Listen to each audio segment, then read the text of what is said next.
Hello and welcome. Thank you for joining me for this webinar today. My name is John Burt, and I'm an executive leadership coach.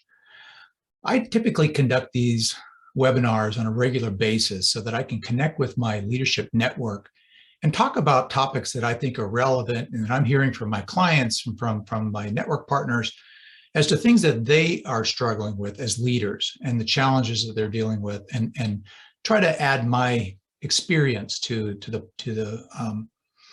conversation in terms of the things that I've seen and the things that I've seen work, the things that I've seen that don't work, and try to help each of you as leaders become better. So with that, today's webinar is about the mindsets of successful leaders.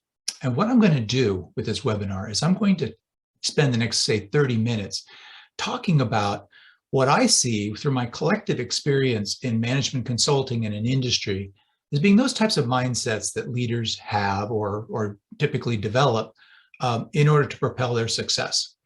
Now, I think about mindsets as being different than skill sets. You can have a skill set being that you're a great strategic planner or you're a great communicator, but mindsets are a little bit different, and we're going to get into that in a little bit. But the focus here is on how do you tap into your inner core, your character, your values, and your beliefs to propel yourself as a leader. So with that, I'm going to go ahead and start sharing my screen. I will let you know that I'm going to be checking the Q&A board throughout to make sure that if we have any questions that come in, that I address those. I've got a couple of questions that typically come up that I will probably use those at the end to hopefully answer some of your questions that may still be outstanding. But of course, if you have any questions and you want to contact me afterwards, I'll provide you with my contact information. So I'm going to go ahead and share my screen, and then we're going to get going. Okay. And as I mentioned, we're going to talk about mindsets of successful leadership today. All righty. So starting off with the factors, there are many factors that are impacting leaders that were happening before the pandemic, but the ones that keep coming up on a regular basis for me now, as we're into probably the second year of the pandemic, still a rolling pandemic, and 2021, and what the skill sets you're going to need for 2022. The first one that comes up a lot is this Great Resignation. Right? Where was a report out this week that said that 4.4 million people left the workplace in the month of September of this year, and that follows on another record of 4.3 million that left the workforce in August of 2021. So the Great Resignation is upon us, and what we're typically seeing is the majority of those are sort of low-end service jobs, but in many cases it is the entry-level positions of people who are just escaping and taking leave of their employers for a number of different reasons. But as a leader, dealing with the Great Resignation puts a lot of stress on that leader in terms of how do we get more people connected to the workplace? How do we engage those employees? How do we make sure that they're not leaving positions where we badly need them to be able to accomplish the organization's mission? A second issue, of course, is this rolling pandemic. It's been start, stop, start, stop. We feel like we're kind of on a hamster wheel with regard to the pandemic, and when will it ever be over? And I think that's causing a lot of stress for leaders and for companies as they're trying to get workers back, but they're also trying to judge when to kick into gear with some of their strategies and go forward plans within the organization, and when and what to invest in. So this ongoing rolling pandemic and all the different variants of COVID is certainly putting a lot of pressure on leaders, which leads me to my next point, which is this hybrid workplace and hybrid working. I think most all organizations have come to the idea that hybrid working, whether you're all remote working or whether or not there's a combination of remote and in-office, or maybe a certain number of days a week that you're working, but it's really adding a lot of stress and pressure for leaders who are trying to get their teams to gel, trying to get the teams to be high performing, where you have some people that are still, outside the office or may never be coming back to the office, and we're trying to connect via Zoom. And how are you kind of creating that personal attention and personal connection that you once had when people were gathering around the water cooler? So this hybrid working environment is certainly a trend, if you will, but also a challenge for leaders of these organizations. The next item I want to mention is the social environmental justice. The one thing we've learned over the past 2 years is that the younger workers that are out there, and we're talking about the Gen Zs, right? These are the new workers that are entering into the market, maybe millennials as well, right? But they certainly have a social conscious, whether it be racial, social, or environmental, or climate change, and what they see as their companies, what their companies are professing that they're doing or are actually doing in this space is very, very important to them. And it's actually a determinant as to whether or not they leave those companies, but also whether or not they're going to join a company. They're using it as a criteria in the recruitment process. I have a colleague of mine that a coachee that I was talking to the other day, who's applying for a new position, and they do want to have, as part of the introductory, they want her to put something in there about what their involvement has been around social justice issues in their previous or in their current employer. So I think these are all very important points for leaders, but it does for those leaders that may not be millennials or may not be Gen Zers, that there's certainly a lot of anxiety about making sure that they're doing the right things and they're seen as being visible enough in this space. And then, of course, the economic uncertainty that's going. We are hearing about inflationary numbers. Gas prices are through the roof. I live here in California, and paying $5 a gallon for gas is somewhat ridiculous. But wage pressures are still there for a lot of employers, and getting good talent, getting people on board, and making sure that you're able to pay them a competitive wage. And what are those workers struggling with and concerned about if they can't afford to get to work in their cars, and there's they can't make their house payments, and the price of groceries is too high. So with all that said and done, if you're a leader out there, you're most likely dealing with some of these issues, and you're probably feeling a little bit insecure. You're feeling that your whole life is being disrupted as a leader. If you've been in those positions for a while, you're very fearful about what the future holds for you, and whether or not there's any insecurity in your job, and worst of all, of course, you have to question, are you performing at your best? That's the question for a lot of leaders. Have you been investing in your teams? Have you been investing in your own capabilities as a leader to be at your best as a leader? And this is going to be very important going forward. So with that, I did want to mention that there was a recent article in Forbes which mentioned that that 94% of workers that are out there are feeling stressed in the workplace, and that includes leaders. Right, 78% of respondents in this survey indicated that the coronavirus pandemic has severely affected their mental health and their outlook. Right. 40% of those respondents said that they feel that their executives and their leaders are making flawed decisions. So if you're a leader and your team is 40% of the people on your team are thinking you're making flawed decisions, you have to question whether or not you are, or if you're just not communicating well enough the reasons for the decisions that you're making and getting your team bought in on it. And then 90%, and this was a little bit scary because we do have a lot of folks that are working from home and hybrid working, and that is that 90% of survey respondents basically said that work-related stress is something that they're bringing into their home life. Now, if you are at home, that's obviously very easy to understand how that can happen. But even people who are working in the office still bring this home. So this is really something that we need to get our arms around as leaders to be able to manage the dynamics that they're happening today, and be able to make 2022 a really successful year for organizations. So what I do as a coach is I help with leaders develop those mindsets that are necessary to be able to thrive in their jobs, and to be able to handle the stress and handle some of these challenges that we're up against. So I mentioned already, this is what we're going to cover today. I mentioned the challenges for today's leaders. I'm going to take a few minutes to introduce myself as your coach. I'm going to talk a little bit about this wheel of intelligent leadership, and this is a method that I deploy in my coaching practice. Talks about how your outer core behaviors is directed by your inner core behaviors, and I think it's very relevant for leaders to understand this, and how mindsets can help you to tap that inner core, which is something I mentioned in my opening dialogue. There's the leader's mindsets, and this is really what you came here to listen to, right? I'm going to talk about what are the right leaders' mindsets, the leaders' mindsets for successful leadership, and how you can develop those. And then, of course, the cultivating of those mindsets, and some final thoughts. Okay, so As I mentioned, I'm a leadership coach, an executive leadership coach, but that's not what my background has been up to this point. I've been in a management consulting and industry for over 36 years. I recently retired from IBM after an 18-year career as an executive and a partner there. I was a partner with PricewaterhouseCoopers before that, and also with Ernst & Young. So I spent a lot of time in the management consulting industry working, and had really the privilege of working with many, many great clients all over the world. It's just really been terrific.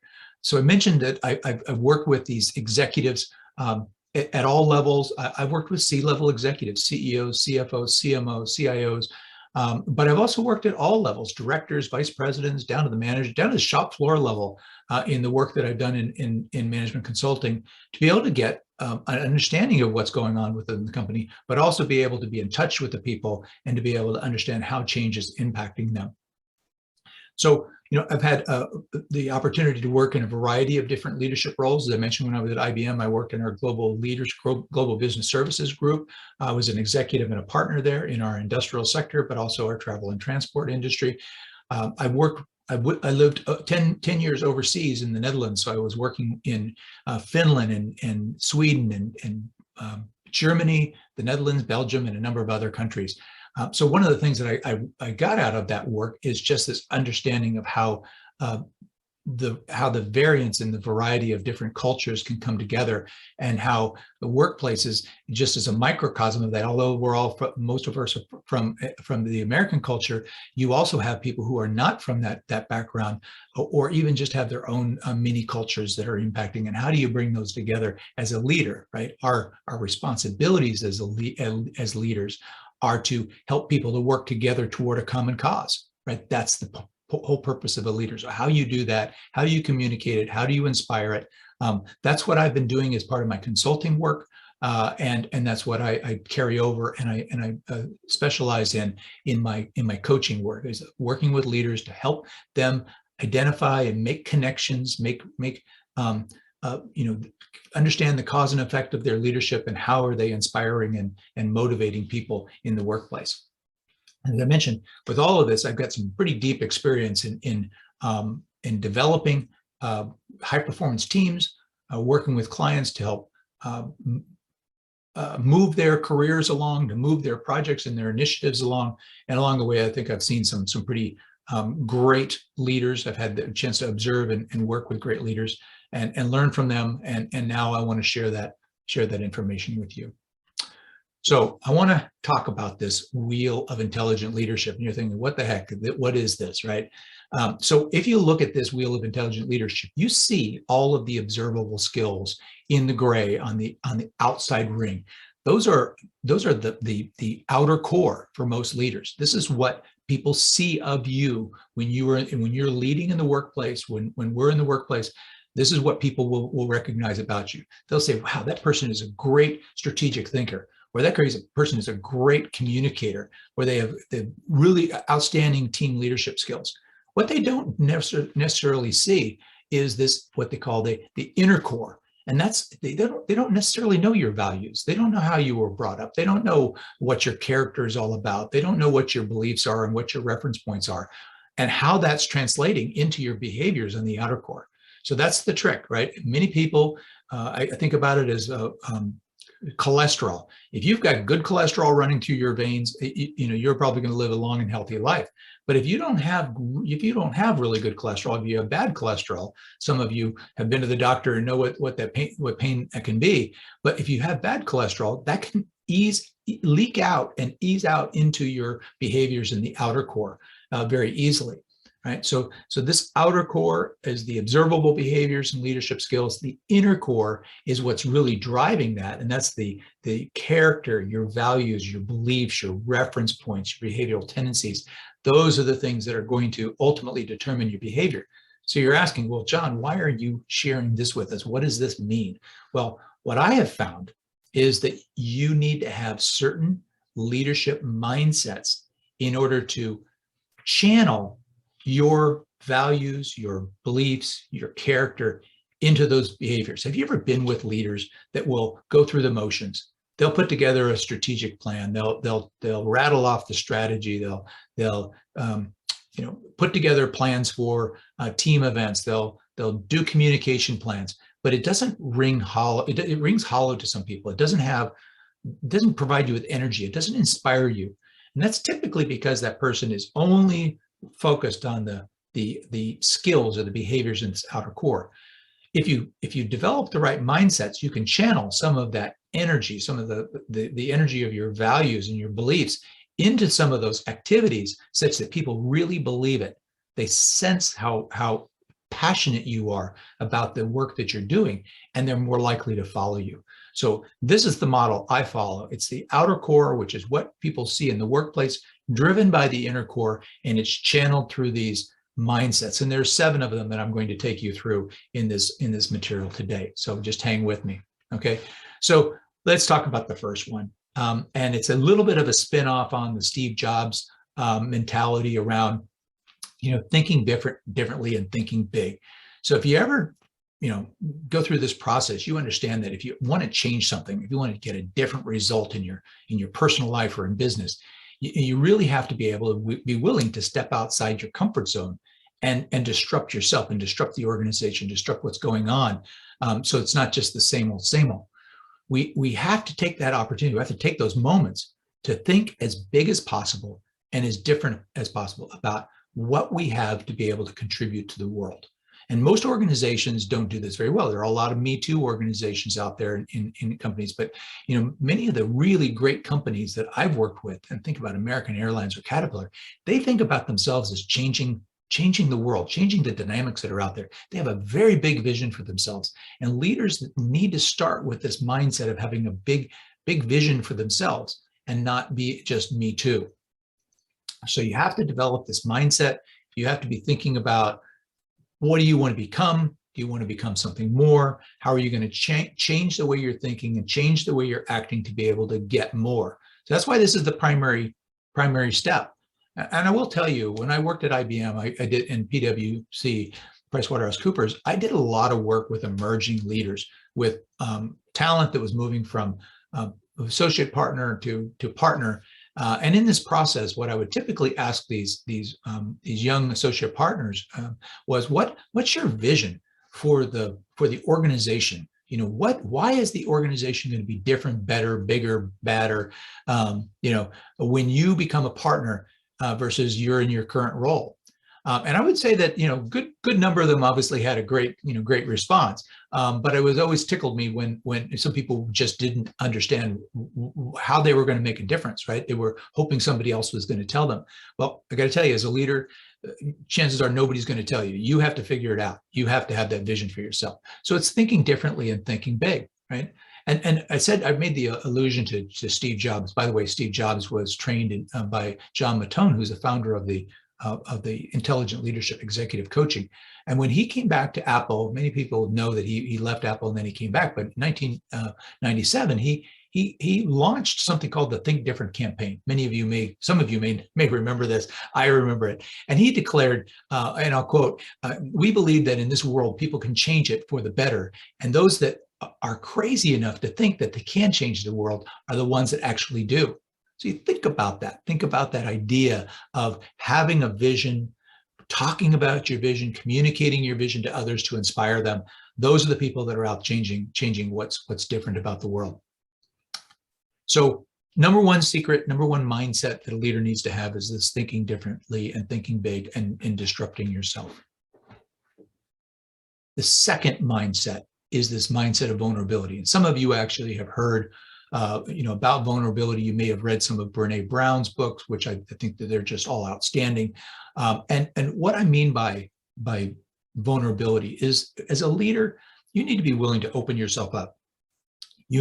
Some leaders were taught that they just need to have all the answers, right? Kind of the John Wayne, if you will, or the Clint Eastwood, Sylvester Stallone, Rocky kind of mentality. They have to be the boss. They have to come up with all the great ideas. But the fact is that's not true, right? Leaders typically are the ones that are, if you're thinking of servant leadership, they're the ones that are supporting their organizations. They're the ones that are helping others to raise their voices and bring their ideas forward. So this idea to be willing to be vulnerable as a leader and recognize that everyone on your team has something to contribute. And it's your job as a leader to try to figure out how to get at that, how to be able to raise that up and let it be voiced. And by being vulnerable and recognizing and being honest and authentic with your teams, letting them know that you don't have all the answers, that you need their help. That still means you need to lead and be driving and making sure that you're supportive, but it doesn't necessarily mean that you're talking all the time. And it doesn't necessarily mean that it's only your idea that's going to get brought forward. It's your ability to be able to meld the ideas, bring them forward and meld the ideas of the team into something that's much bigger and much better than what you could have done on your own, which is the key. So this idea of vulnerability, I think a lot of people, they get disturbed by that term because they think it means weakness.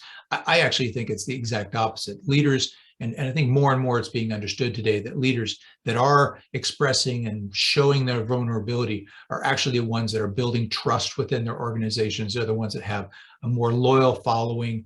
People feel more empowered, right? They feel more recognized for their capabilities and their contribution. So when I think about people who have been vulnerable and have practiced this, I really think of one of the CEOs that I worked with was a guy by the name of Doug Parker, and he's the CEO of American Airlines. And Doug Parker is a terrific guy, but he will definitely be in meetings where he will not try to overrun the people who are speaking. He wants to hear from his team. He wants to hear what they have to say, and he wants their contribution. And he's very good at making those individuals feel as though their contribution is valued and that he respects what they have to say. Now, he's not necessarily endorsing or acting out on those, but he is listening. And he is learning. And in many cases, those ideas do make it back into his platform. So I think that Doug is one I want to really point out because he's just so good at what he does. So we call this the vulnerability decision. It's probably the most important one you'll make as a leader, right? This ability to open up and just, let your team, know that, be humble, ask for their feedback, let them know you don't have all the answers. This is really very powerful. And by the way, it does require humility on the part of leaders, and it requires courage on the part of leaders. It's another thing that I do in my coaching practices to help people to, be a reflection, do some role play, let them talk about some of the issues that they're dealing with so that they can get an understanding of how they're being seen and how they're showing up in a very safe and confidential environment. So I mentioned Brene Brown. Brene Brown is so fantastic, right? The courage to be vulnerable is not about winning or losing. It's about the courage to show up when you can't predict or control the outcome. I just think this is just so powerful, right? Because many leaders, all they want to do is win, win, win, right?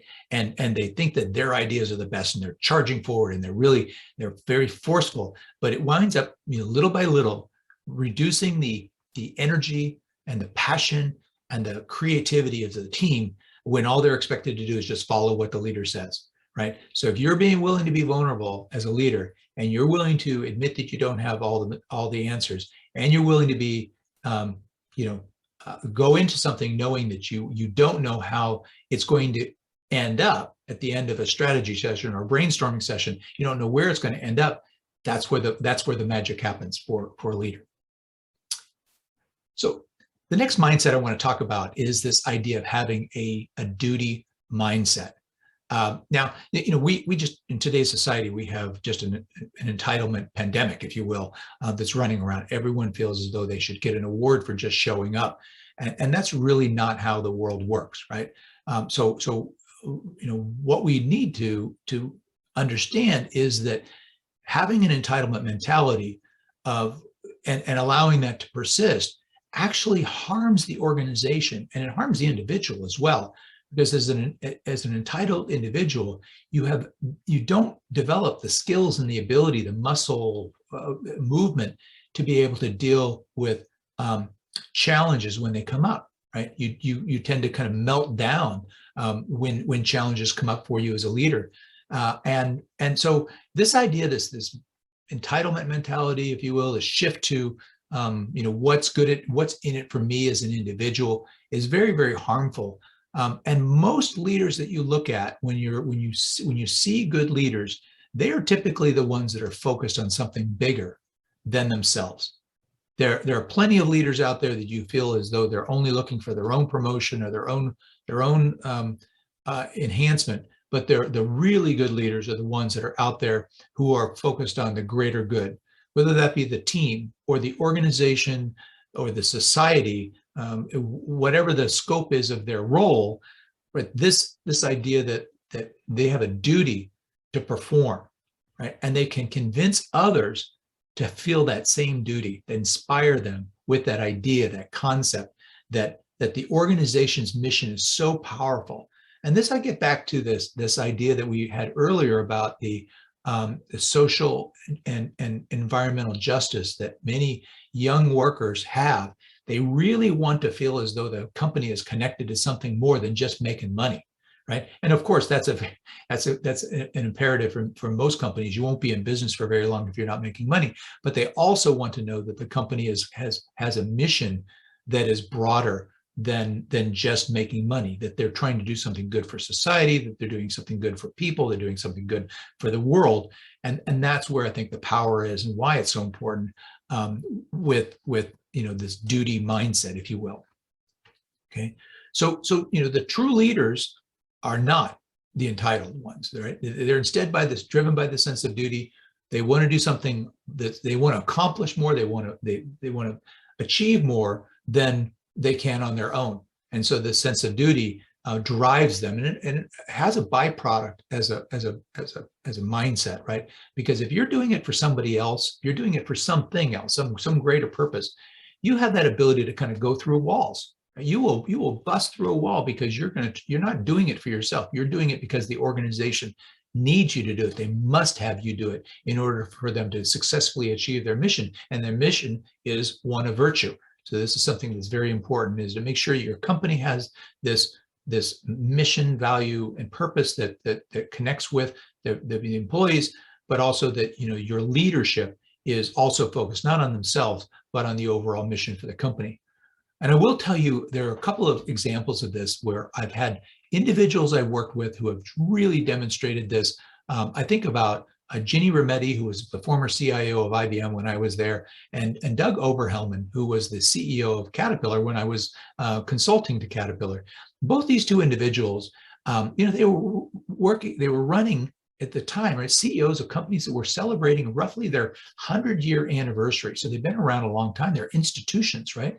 And both of these CEOs, in my mind, really demonstrate this sense of duty in running their organization, almost like I don't want to say caretaker, because caretaker makes it sound like they're just mowing the grass, but they're definitely feel that they're stewards of the company, that they have been given a great opportunity to steer this company for their 5 to 10 years in the CEO chair, the chairman's position, and make that organization better. So those two come to mind as being just fabulous leaders with this ability to inspire others.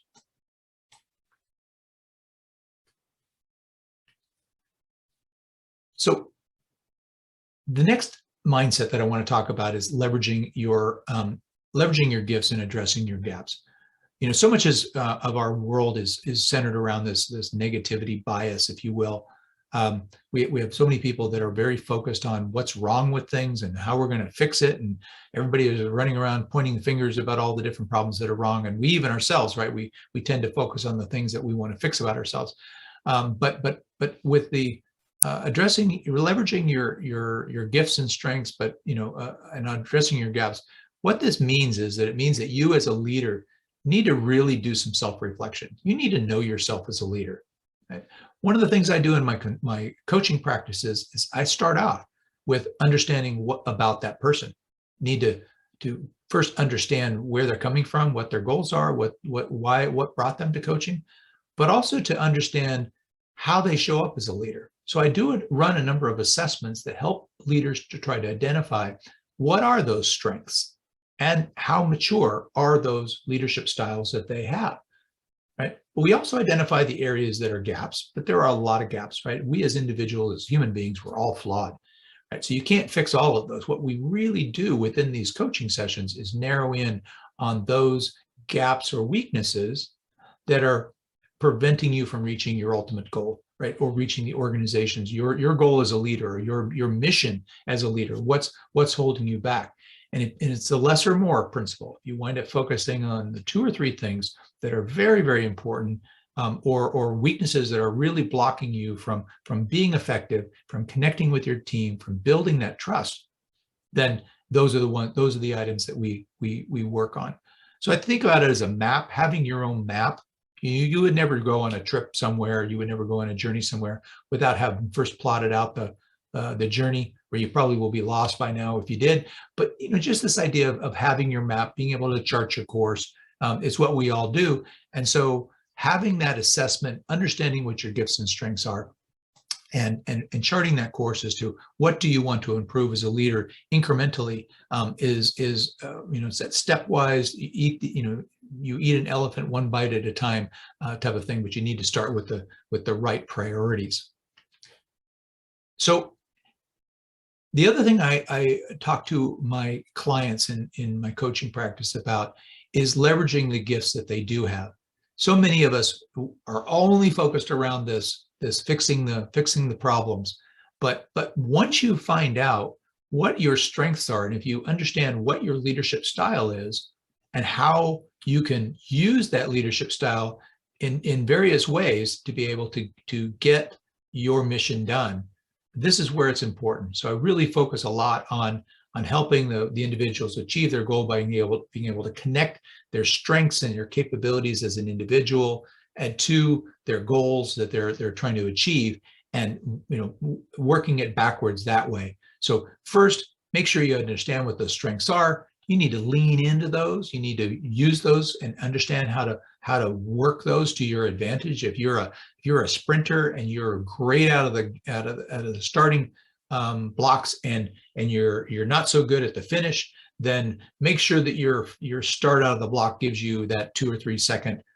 or split second advantage, and really work on that. Now you're going to have to work on the back end as well, the finish. But don't forget that if you're great out of the blocks and that's your strength, lean into it.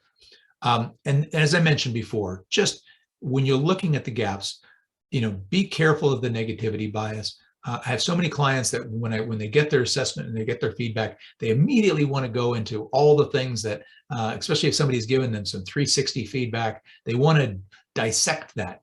Well, I like to start when we do the debriefs with, what are the positive things that came out? Many people don't even, they skip right over that. It's like it doesn't even exist. But then when you bring their attention back to it and they say, wow, that's great. Yeah, I see that about myself. And I see how that works in my favor in the workplace.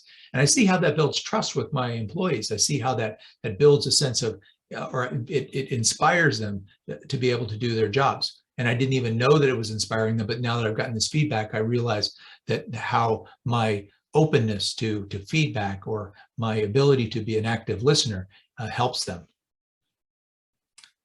So the next piece is we kind of move from the thought process into action, right? It's about how do you execute. And this is the one thing that I think is really surprising about many leaders that I've worked with, is that there's a lot of individuals that like to pontificate about how this could be different or how that could be different, but they don't take the action. They're somehow hesitant to actually make a decision and to start acting. So I think about this as game time with leaders, right? We've set the strategy, we're ready to go. So where the rubber hits the road, if you will, it's time to get ourselves into action.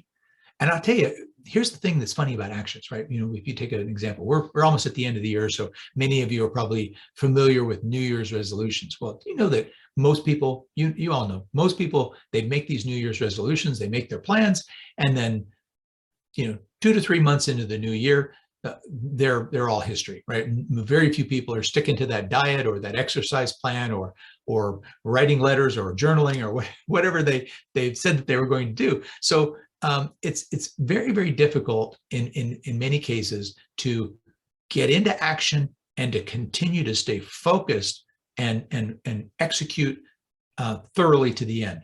So I like to think about this as being in a couple of different ways. One, of course, is that you need to be able to execute with pride, passion, and precision, right? So and this will help you as a leader as you are getting yourself into action and sustaining that action, right? You need to be proud. And I'm not talking about having an ego. I think an ego is definitely necessary, but being proud of the actions that you're taking and a high standard of excellence, and really lean into your natural leadership positions, because positive pride as a leader, right, is not something you can fake. You have to own it. You have to own that decision. You have to be ready to defend it. So be proud of that decision as you're beginning the execution and as you're executing it. That doesn't necessarily mean you're going to stay on that path, come hell or high water, but it does mean that you're going to be very proud of the actions that you're taking, and very willing and the ability to explain to others why this is the right course of action for the organization. Next item is passion, right? This is the secret sauce for many leaders. So many leaders lack a passion for what they're doing in an organization. They're going through the motions. Could be they've been in their positions or their roles for a long period of time, or they got passed over for a promotion, or they're getting near retirement. There could be a number of different reasons why they've lost that passion. But as a leader, you need to be constantly dialed into this idea of having passion and instilling passion in others, because there is that difference between motivating somebody and inspiring somebody. You motivate somebody, you're pushing them. You inspire, you're pulling, right? You're pulling those people forward. So operating and executing with passion has a knock-on effect with others. It gets them passionate, gets them excited about what you're doing. So execute, be proud of your ideas, execute with pride, have passion about what you do. And then finally, right, it's about precision. You cannot be executing at a top level in an organization on a wing and a prayer. You can't wing it. You need to have a plan. So I think about this as making sure that you've developed as a leader. And I'm not talking about I'm not talking about the company strategy. I'm talking about your strategy. What is your core purpose statement? What is your core purpose as a leader? What are you trying to achieve? What are your goals for yourself as a leader? I think about leadership as being a driver of a Formula One car. You're going through the track, moving through the snake curves, and you have to be really good at understanding the gas and the brake and what gear you're in, right? And keep moving the gas and the brake and the gas and the brake. And those that are doing that the best, right, will win the race. Those that are doing it poorly will go through sets of tires. They'll have to pit more often. If you're into Formula One, then you know these terms. But precision as a leader is very important, because the dynamics within your team are constantly changing. So you need to know when you can put on the gas. You need to know when you need to ease off, or you need to know when you need to brake. So being able to execute with pride, passion, and precision, that mindset will get you off the dime and will get you into action as a leader. And it's very, very important. It's important to understand what's holding you back. And that's a lot of the work that I do with leaders in my coaching practice. Next up, mindset of staying present and being vigilant. It amazes me with all the distractions that we have in this world, right? Everyone is on their phone, or they're on their laptops and meetings, and it's hard to believe that anybody is really paying attention. But good leaders are able to do this. Many of the top leaders will take the time to, when they're in a meeting, to be present in the meeting. When they're with people, when they're with a person, meeting with them face to face, they will be present and with them, connecting with them, watching the body language, listening to what they're saying, looking for signs that person may be stressed, or the points that they're trying to make, or maybe they're not making, and you dig a little deeper, when to ask questions, when to let the person talk. But the great leaders are very good at being present for the individuals that they're with. They put away the distractions, they put away their phones, they close their laptop, and they're present for those individuals. And I believe that you also need to be present for the teams as well. When you're trying to get something done, your team, everybody is an individual, and everybody has demands and things that are going on in their lives. So as a leader, you need to continuously take stock of what's happening with the team. Is somebody who's typically a great performer not quite with it that day? Are they holding back? Are they quiet, or unusually quiet in a meeting, or unusually aggressive in a meeting. That could be a sign that something is happening. And you as a leader need to be present and recognize when these types of things are happening and take the appropriate action, right? So I want to talk a little bit about being vigilant. I think vigilance is one of those things where you constantly have your radar out there. You're constantly listening to the things and watching what's going on. You need to have dashboards. You need to have ways of kind of keeping in tune, whether or not that's management by walking around for you, or you're doing surveys for your team, or you're doing focus groups with your team. But you need to have a way of connecting with people and having those open, the pathways for your teams, for the folks that you're working with in your organization, to get information to you that may be relevant for the decision-making process, or to let you know that you're either on track or off track. But making sure that you have those open pathways as a leader, and you're constantly have that intent listening for those warning bells or those warning signs is very, very important. All right. And I mentioned before, the staying present, being in the moment it's so important. We all have time pressures, but one of the things that I've seen great leaders be able to do is to be able to resist that desire to look at their watch, to try to close out the meeting because they got another conference call or something. But if you as a leader are engaged in a conversation and you know that you need to be able to make a calibrated decision that says, I'm going to stick here in this particular moment because this is the most important thing that I need to be doing. And slow the conversation down to the point where that individual feels that you're really connecting with them. That will pay you dividends in the future, or as a leader. It's not about making sure you have an entirely packed agenda every half hour on the hour, having your assistant come in and tell you, John, you need to move on to the next meeting, right? It may be very important at that moment that you connect with that individual on your team, right, to ensure the long-term success. So be very careful. Make sure that you're allowing time in your schedules to have things potentially go wrong, run long, and you need to be able to slow down and connect with people. The next item is around course correction, right? And we hear a lot about agility in the workplace. I've heard the agile and agility, and it's really become a buzzword for a lot of people. But as an individual and as a leader, you need to be able to evolve and innovate and change course as necessary, right? But the one thing that I've seen with leaders, good leaders, is that they don't just change on a dime. They don't just change based upon the latest information that they get or the latest person chatting in their ear, right? They wind up making changes based upon facts and information that pushes them. You have to test the assumptions behind some of those things that you hear. And if you have built up enough facts and enough information, enough rationale for making that change, you then need to be prepared to make that change, make it decisively, right? And be able to communicate the rationale and the reasoning to your team, because they will also feel a little bit of whipsaw and whiplash from changes that are, I've run a lot of large projects in my day. And when you have 400 or 500 people on a project team, and you are in a board meeting and you're making a decision, then you have to go out and you have to get 500 people to move student body left. That's challenging. It's like moving the Titanic. It doesn't move entirely swiftly, and you need to be a good communicator as a leader to make sure that you are connecting and you're understanding that change is disruptive to the individuals. So therefore, you need to make sure that you're very clear as to what the rationale is, and really instill the importance as to why this change needed to occur, even though maybe not all of the information was completely assembled when they did the evaluation.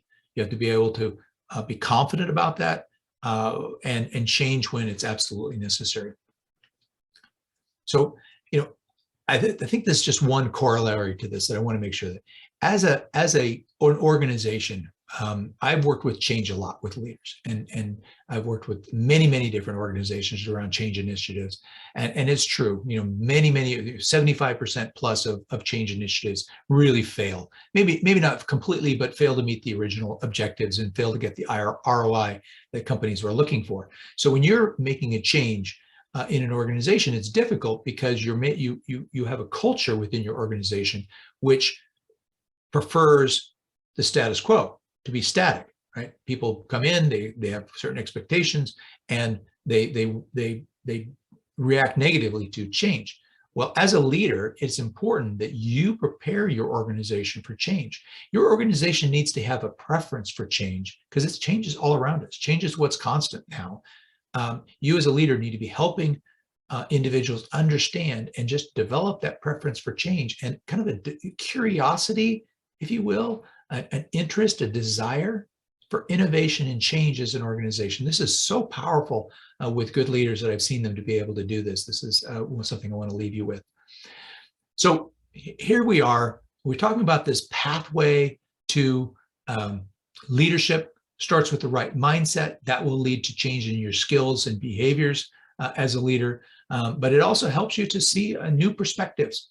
The perspectives are around the table of your team, and to be able to see those clearly as well as objectively. To be vulnerable, right? To recognize you don't have all the answers. Ask for feedback. Let your team speak. Be the cheerleader, the supporter, the one that enables this creative thinking and creative dialogue with your teams. You need to be able to see through this entitlement. Make sure that you're really focused on what your duty to the higher cause is, to your organizations, your people, right? Not about you, it's about them. It's about meeting the organization's goals, and the organization's goals are centered on the right thing. Right? We also need to be striving for improvement as leaders, in ourselves individually. One of the things I do with executive coaching is helping leaders to make those connections and to become better leaders. But also as organizations, we need to be striving for improvement. Change is constant, and if you're not changing, you're going to be dead soon, right? That's the issue with a lot of these companies, is that they wind up making their moves too late. I mentioned before this acting with pride, passion, and precision. Get off the dime, take action, be proud of it, right? Do it with passion. Make sure people believe that you believe. And then also have a plan. Make sure that you have some specificity and have a plan in terms of the execution. Be present for your people. Be present for your teams. Be present for your organization. Right? Make sure that you're aware and you're vigilant in your daily activities with your team. And then, of course, be willing to stay the course, but also change course when the situations, as they're constantly dynamic, that you're able to make those changes. Okay, so the question now becomes, do you have these mindsets as a leader? Or do you practice these mindsets? Do you work on developing these mindsets? So the next step is to figure out what is right for you and what's right for your organization. I want to talk. I want to help you and helping you to achieve your best as a leader. It starts with a dialogue, understanding what your leadership style is like, understanding those strengths and weaknesses and where you want to focus your improvement areas. So for the attendees that are at this workshop, at this webinar today, if you're listening to it on replay, I'll extend that to you as well. And that is, I'll do a complimentary leadership assessment. We do an MLEI assessment. It takes you about 20 minutes to complete. It gives you a great feedback report on your leadership style and potential derailing factors. And then I'll do a 1-hour consultation where we'll debrief on this with you on a one-on-one confidential setting, and it'll get you off to a great start. So that's a complimentary offer for anyone who's listening. You have my information here on the screen. It's jburt@intelligentleadershipec.com. I'm reachable at 323-493-1769. And you can visit my website and get more information if you'd like at johnburt.intelligentleadershipec.com. So I want to thank you for your participation today. And I'm going to go ahead and stop sharing so we can just maybe have a couple minutes of dialogue around what you've witnessed today. So I've got a couple of questions that have come up. So if I see some things in the Q&A, if you put something in the Q&A, put something in the chat, I will go ahead and answer those. If I don't see something very quickly, I'm going to go into some of the prepared questions, because I think these are some good relevant questions for all of you. So what I'll start with is people ask, how effective is coaching?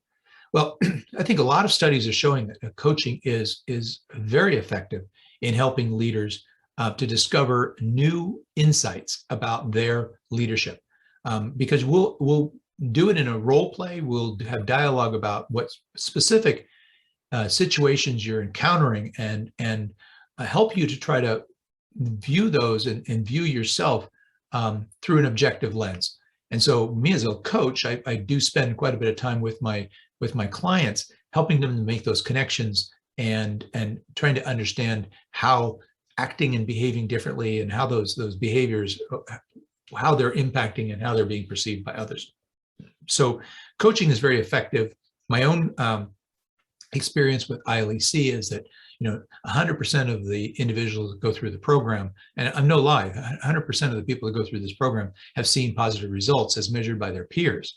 And I think that plays out in other studies that you see from Deloitte and from Center for Creative Leadership and others that have all pointed to the fact that the executive coaching is in fact helpful.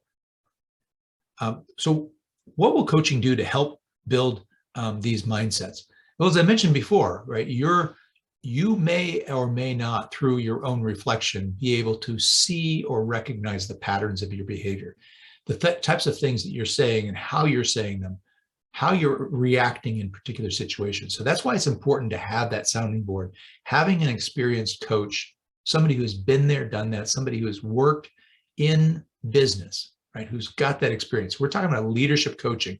So you need to have somebody who has experience in business to help you to recognize and to see those connections, to do the, this causes this, which is causing this, which is causing this. And we work back to a thought pattern. We work back to a belief or a reference point that may or may not be accurate in your background, that will help you, that you can change that perspective, that reframe it, as they say in literature, right? Reframe that situation. You can be much more impactful. So that's how I work as a coach, to be able to help you find new insights and to discover your leadership potential. I have one more question here, a prepared question. It's, I'm not an executive, so will leadership coaching help? Of course, right? Leadership coaching is really tailored to the individual. So I've worked with C-level executives, executive leadership. I've worked with mid-level leaders, right? People who are already in that leadership pipeline. And then I've also worked with emerging leaders, and each group will have a slightly different perspective, right? But if you're really focused on your leadership capability, I can help you to be able to make those connections and to build the skills necessary for you to get to that next level. And now your situation, every situation is a little bit differently. A lot of mid-level managers tend to find that they are isolated and feeling a little bit alone in this journey. So that's sometimes that can be a really positive time to take on leadership coaching, is when you're in that mid-level manager position, because you don't have somebody to talk to on a regular basis. You don't talk to your boss about things that you're concerned, or because you're worried that you'll expose a weakness to them. So maybe you want to have somebody that's more of an independent or objective sounding board for you, that also has experience that can help guide you. So I think that those are the types of benefits that you get as a client, as somebody who's taking on leadership coaching. So I want to thank you again. This is a great opportunity to speak with you. And for those of you who are watching this on replay, I hope you enjoyed this. Please make sure that you take advantage of that complimentary coaching offer and the assessment. And if you just want to talk, if you don't want to take the assessment, you want to just talk and start to call, make sure that you call. It's important you invest in your future as a leader, that you're constantly developing yourself. We need more leaders. And we need more and better leaders out there in this world. The leader's desperate for you. The world needs you. The world must have better leaders. So thank you so much. I appreciate it. And I want to wish you all a great day. Thank you.